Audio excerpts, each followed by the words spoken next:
I know Bawku. I've sold as a salesman in Bawku. My father did missionary work. We went to Bawku. We passed Nakmanduri. I know the area. So it's a sad story.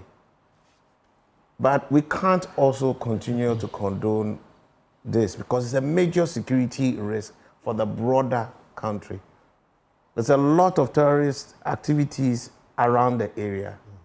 And there are a lot of conflict entrepreneurs who will continue to feed this conflict.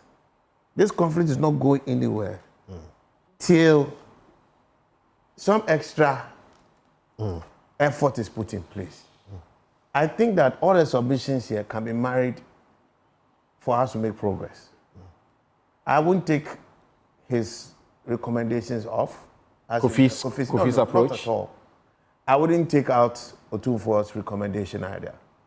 All the recommendations should be on the table.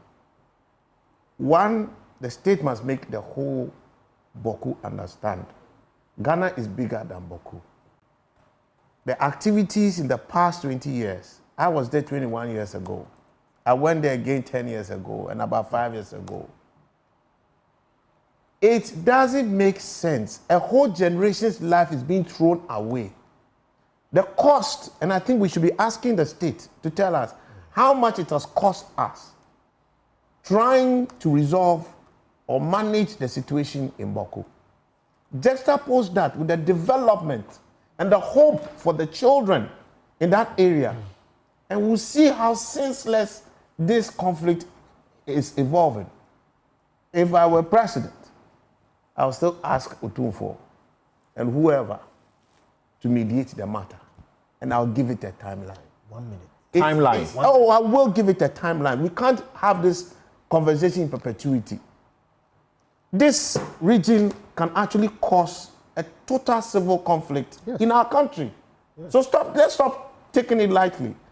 I would expect the MPP and the NDC for the first time to start rallying together because this risk is bigger than their own, votes.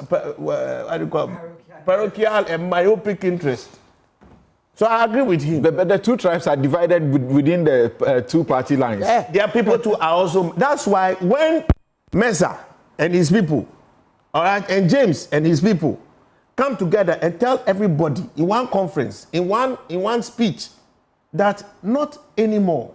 You either sit down and resolve this matter properly, or within a certain time, we are taking over this entire region. 1 second. Nobody is going to own any land anymore. The state will have to appropriate it. We can't continue like this. We can't destroy the lives of the people there. It won't work. You have an option. Sit down and negotiate. Or the state will assume full ownership of the land and administration of the place. There will be no chieftaincy in that place anymore. Chieftaincy helps facilitate cultural harmony and development. It is not necessary for governance. Let's get it very clear. Chieftaincy is not necessary for governance. So if Yamawu Chiami not say wusi wundia, there be a say Yamawu Hini not say wusi wundia, Chiami po bebon. We can't continue this thing. James, I've been to his place. Chuchuga, you don't have any problem. Do you think what you are saying is ever possible? It is very possible. We always try to be nice and optimal and ideal about everything. That's what the political leadership goes there to disband chieftaincy. No, my brother, I'm telling no, please. We cannot continue fighting this war in perpetuity. The lives of the children who were there 20 years ago have been destroyed. It's a whole generation. Do we realize what we are doing?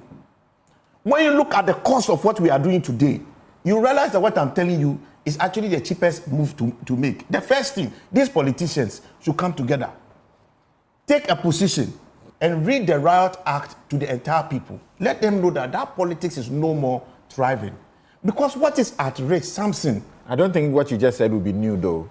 No, it will they not coming be, together no, and it's not seeming to agree. You see, it's okay when there are certain things you can actually keep kicking the can, but at a point you have to pull the plug. For him to be here, you should not measure in his advocacy to tell us that it's a political chaskele. It means everybody is realizing that now we are all having enough. Where we are with Bawku, if a civil war would start, it will be triggered from that place. And when it starts, there'll be so much confusion. What business do we have killing people between the stretch of Waliwali and Boga because of what is happening in Bawku?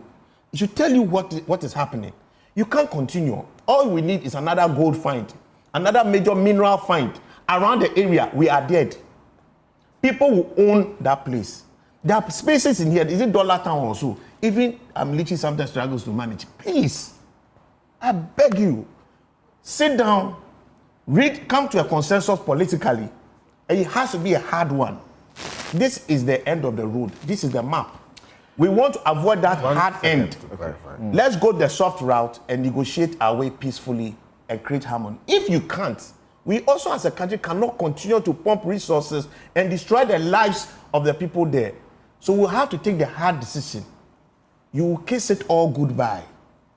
You will kiss it all goodbye. We can't fight in perpetuity. Harmony must be realized by force or by negotiation. And it starts with the politicians.